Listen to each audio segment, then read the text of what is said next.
He always annoys her. Maya didn't need to look up to know it was him again. She could hear Daniel Cole's voice before she even reached the conference room door. Smooth, confident, slightly amused, like the world was a private joke and he was always in on it. Every time she heard that tone, something tight curled in her chest. Not fear. Not weakness. Just that familiar, grinding irritation of being underestimated one too many times. Careful, Daniel was saying, loud enough for everyone inside to hear. Some of these reports are ambitious. Ambitious. Maya paused with her hand on the door handle, breathing once, steadying herself. Ambitious was Daniel's favorite word. It sounded polite, harmless, even complimentary to outsiders. But she had learned its true meaning during her first month at Cole and Finch Consulting. Ambitious meant unrealistic. Ambitious meant naive. Ambitious meant you don't belong here. She stepped inside. The room quieted slightly, the way it always did when Maya entered. 12 people sat around the polished glass table. Senior consultants, junior analysts, department heads. Most of them looked tired. Some looked curious. A few avoided her eyes altogether. And Daniel, of course, looked directly at her. He leaned back in his chair, perfectly tailored suit unwrinkled, dark hair styled effortlessly, an expression hovering somewhere between amusement and challenge. He always dressed like he belonged on the cover of a business magazine. Tall, confident, effortlessly respected. Everything Maya wasn't supposed to be. "Good morning," she said calmly, setting her laptop on the table.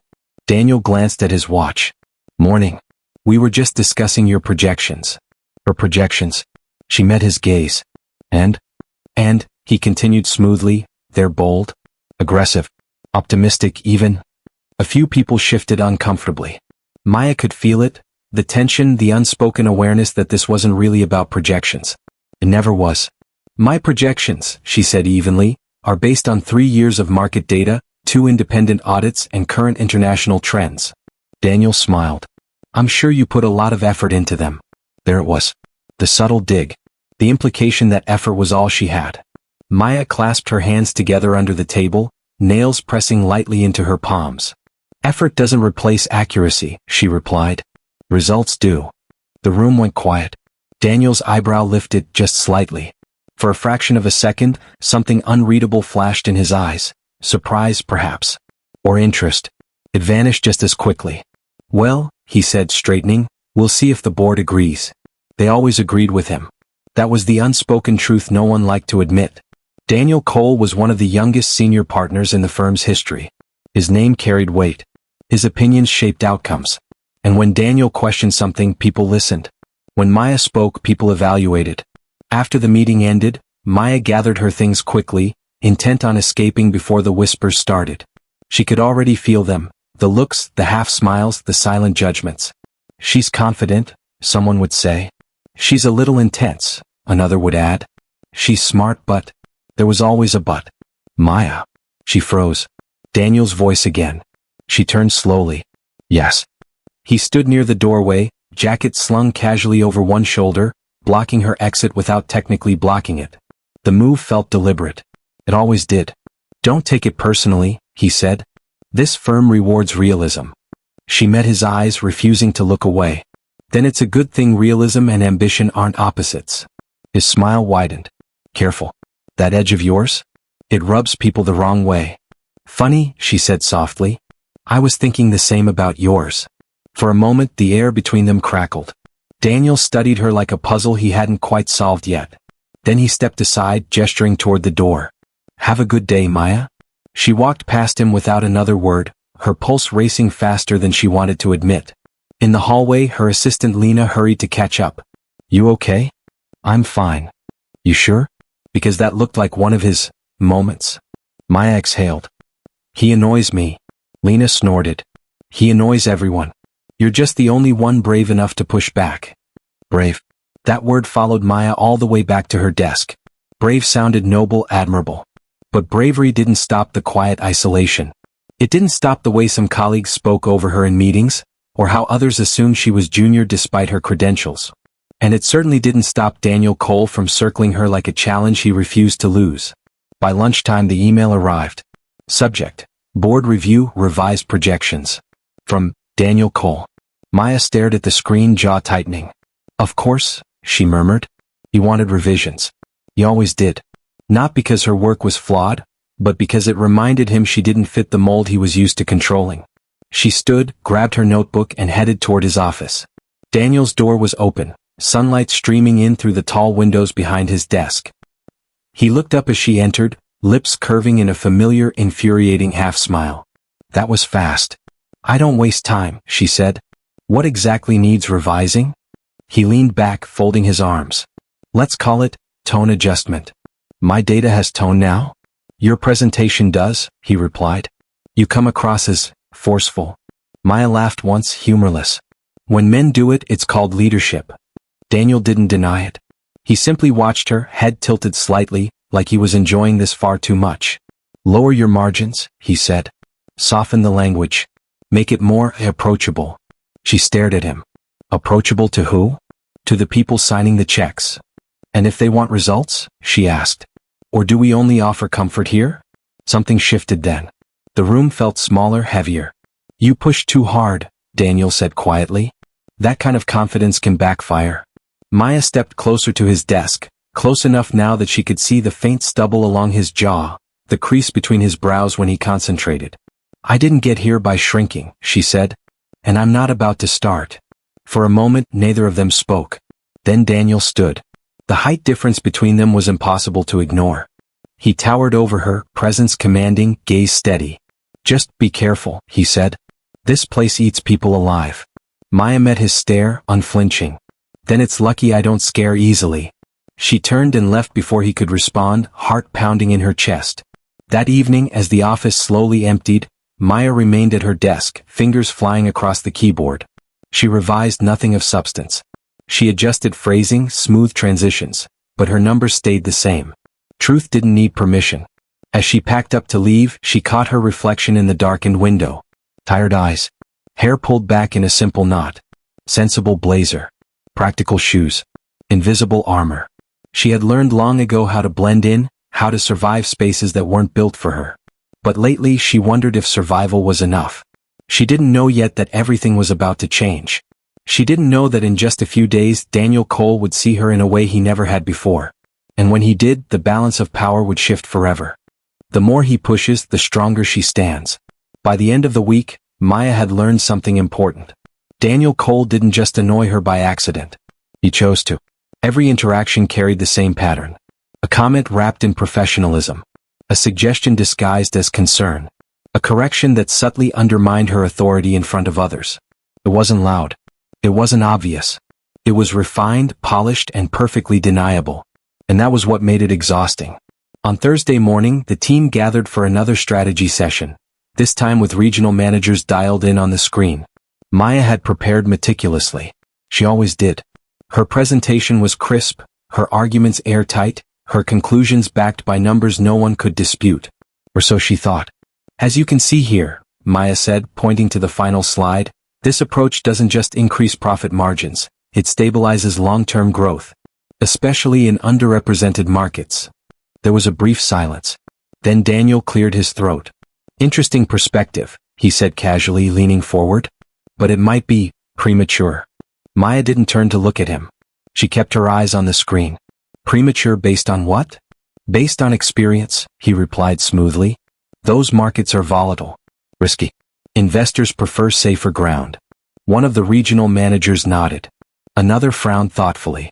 Maya finally looked at Daniel. Risk is how growth happens. Daniel smiled. Calculated risk. Her jaw tightened. Which is exactly what this is. He shrugged. If you say so. The meeting ended with no resolution, just like Daniel wanted. Uncertainty gave him control. And control was his comfort zone. Afterward, Maya stood by the window in the break room, staring down at the city below. Lena joined her quietly, handing her a cup of coffee. You handled that well, Lena said. I'm tired of handling things well, Maya replied. I'm tired of having to be perfect just to be heard. Lena hesitated. He doesn't do this to everyone. I know. And that might mean something. Maya snorted. It means he doesn't think I'll fold. That too, Lena said. But it also means you get under his skin. Maya didn't respond, but the thought lingered. That afternoon an email went out firm-wide. Annual Cole and Finch Charity Gala. Attendance mandatory for senior staff. Maya skimmed it quickly, then frowned. A gala. She hated events like that. Rooms full of power, polished smiles, and unspoken hierarchies. Where worth was measured by appearance, connections, and how seamlessly you fit into a world that wasn't built for you. She almost deleted the email, until she saw Daniel's name listed as host. Of course. That evening, as she packed up to leave, she found herself pausing at her closet at home longer than usual. She pushed aside her usual work clothes, fingers brushing past hangers she rarely touched. At the back, wrapped carefully in garment plastic, was a dress she hadn't worn in years. It was beautiful, elegant, bold, and completely unlike the version of herself she showed the office every day. She zipped the closet shut, heart racing. "No," she whispered. "That's not me anymore." But the thought stayed. The next day, Daniel found her alone in the conference room reviewing notes. "Still working?" he asked, stepping inside. "Still committed," she replied without looking up. He leaned against the table, watching her. "You don't have to prove anything to me, you know." She finally met his gaze. "Funny. It always feels like I do." Something flickered across his face, guilt, perhaps. Or frustration. Or something else neither of them was ready to name. "You coming to the gala?" he asked. "I don't see how that's relevant." "Everything is relevant," he said. "Perception matters." Maya closed her laptop slowly. "Then maybe it's time perceptions changed." Daniel studied her, eyes narrowing slightly. "Careful," he said. "People don't like surprises." She smiled faintly. "I do." That night, Maya stood in front of her mirror, holding the dress against her body. The fabric shimmered softly under the light, the color rich and confident. She barely recognized herself. Not because she looked different, but because she looked like someone who knew her worth. For the first time in a long while, she allowed herself to imagine what it would be like to walk into that gala not as the underestimated consultant, but as the woman she truly was. And somewhere deep down, she suspected Daniel Cole wouldn't be ready for it. The moment before the world shifts. The days leading up to the gala moved differently. Slower. Heavier. As if the air inside Cole and Finch had thickened with expectation. Maya felt it everywhere, in the glances that lingered a second too long, in the quiet pauses after she spoke during meetings, in the way Daniel Cole seemed unusually restrained around her. He still challenged her. Still questioned her ideas. But something had changed. He was watching her. Not like before. On Tuesday morning, Maya arrived early, the office still half asleep. She liked the quiet. It gave her room to think without defending herself. She was halfway through reviewing a proposal when she sensed someone standing near her desk. "Daniel. You're early," he said. "So are you," she replied. He nodded once, hands in his pockets. "I wanted to talk about the board review." She turned in her chair to face him fully. "Go on." "I pushed back harder than necessary," he admitted. The words sounded unfamiliar coming from him, like a language he didn't often speak. "Your projections, they're solid." Maya blinked. "That's it." "That's not enough?" he asked. "It's unexpected." He huffed a quiet laugh. "You don't strike me as someone who enjoys easy victories." "I don't enjoy being dismissed," she said. "There's a difference." Daniel studied her, eyes sharp but thoughtful. "You don't fit the pattern, Maya." She tilted her head. "And that bothers you?" He hesitated. "Just a fraction. It challenges me." For a moment they stood there, two people used to winning, neither quite sure how to navigate a truce. Later that afternoon, Lena stopped by Maya's desk with a knowing smile. "So," she said, "have you decided what you're wearing to the gala?" Maya stiffened. "Why does everyone keep asking me that?" "Because," Lena said lightly, "you always hide behind neutral colors. And people are curious." "I'm not hiding." "Maybe not consciously," Lena said. "But you also don't let anyone really see you." That night, Maya stood in her bedroom again, staring at the dress laid across her bed. She ran her fingers over the fabric, memories stirring. She remembered the woman she had been when she bought it. Younger. Hopeful. Less guarded. She had stopped wearing things like that after she learned how quickly confidence could be mistaken for arrogance, or invitation, or threat. But maybe it was time. The gala arrived on a crisp Friday evening. The venue was everything one would expect. Glass walls, soft lighting, polished marble floors, the kind of place designed to remind you exactly who belonged there. Daniel stood near the entrance, greeting donors and board members with practiced ease. He looked every inch the host, confident, composed, in control. Until the doors opened again. And Maya stepped inside. The room didn't go silent. But something shifted. Conversations faltered. Heads turned. A ripple of attention moved through the crowd like a quiet wave. Maya walked forward slowly, posture straight, chin lifted. The dress fit her perfectly, not loud, not flashy, but undeniably striking. It moved with her, catching the light just enough to draw the eye without demanding it. She looked powerful. Daniel felt it before he understood it. He turned instinctively, and forgot how to breathe. For a split second, the room disappeared. There was only her. Not the analyst. Not the ambitious consultant. But a woman who knew exactly who she was and no longer felt the need to apologize for it. He didn't realize he was staring until Tom nudged him. "Close your mouth," Tom murmured. "You're not subtle." Daniel straightened quickly, clearing his throat. "She looks different." Tom smirked. "She looks like someone who's been underestimated." Maya felt the shift in attention but didn't let it slow her. She greeted colleagues politely, accepted compliments with grace, never once shrinking or deflecting. When her eyes finally met Daniel's across the room, she didn't look away. She smiled. Not small. Not uncertain. Confident. And for the first time since they'd met, Daniel Cole had no clever remark ready. When the room finally understands. Maya didn't intend to make a statement. That was the strange thing about it. She hadn't chosen the dress to shock anyone or to demand attention. She had chosen it because it felt honest. Because for once she wanted her outer appearance to match the strength she carried quietly every day. But the moment she stepped fully into the room, she realized something powerful. People were listening now. Not because she was louder. Not because she had changed who she was. But because the world was finally forced to reconcile the image it had created of her, with the reality standing right in front of them. Daniel watched as she moved through the crowd with calm confidence. He noticed how donors leaned in when she spoke.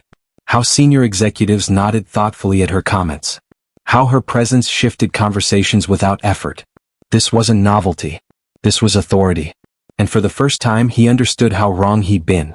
A board member approached Maya near the center of the room. "You're Maya Patel, correct?" "Yes," she replied, offering a polite smile. "I wanted to thank you," the man said. "Your projections convinced me to greenlight the pilot program." Maya blinked.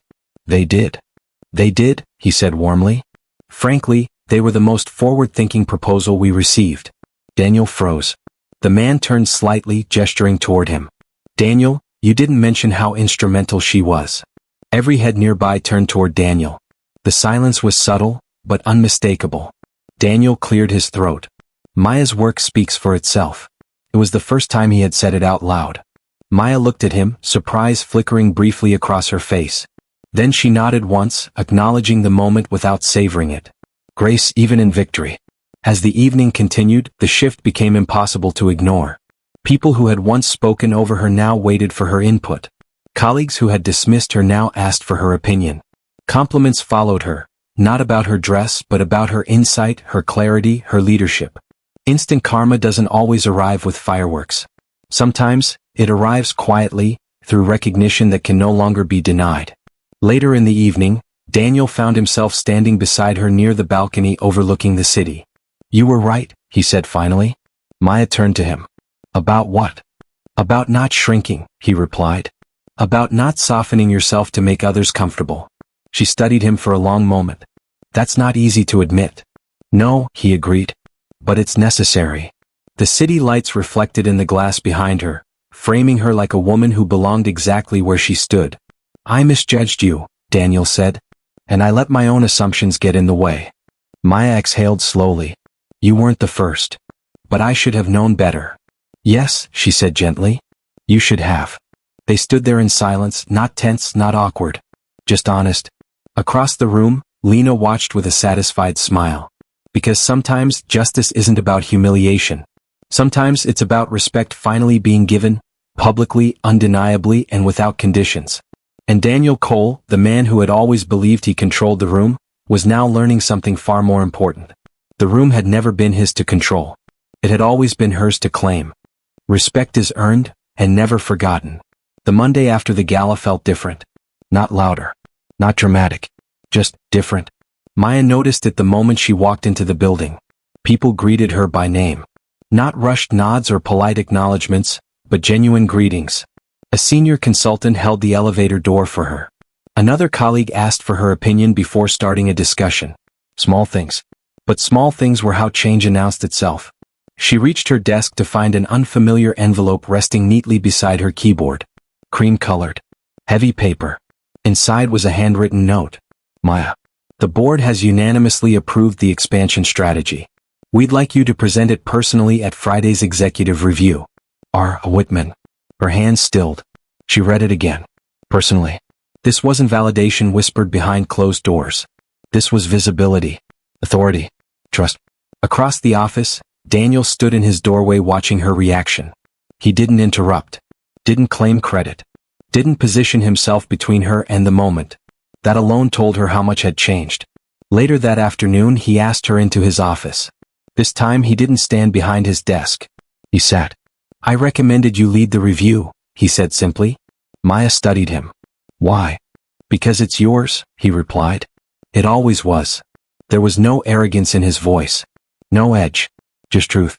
You challenged me, he continued. Not because you wanted power, but because you deserved it. And I confused that with defiance. Maya nodded slowly. That happens a lot. I know, Daniel said quietly. And I won't make that mistake again.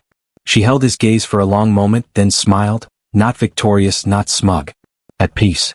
The executive review was standing room only. Maya stood at the front of the room, calm and composed, presenting the strategy she had fought to protect from the beginning. Her voice was steady. Her arguments precise. Her confidence undeniable. When she finished, the applause wasn't polite. It was earned. Afterward, as the room emptied, Daniel approached her.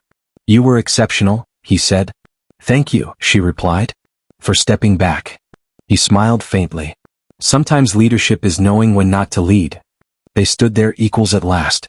That evening, Maya walked out of the building with her head high, not because she had been seen in a beautiful dress, but because she had been seen for who she truly was. The dress had only reminded the world. As she disappeared into the city, one truth remained clear. Respect doesn't come from appearance. Power doesn't come from dominance. And confidence doesn't need permission.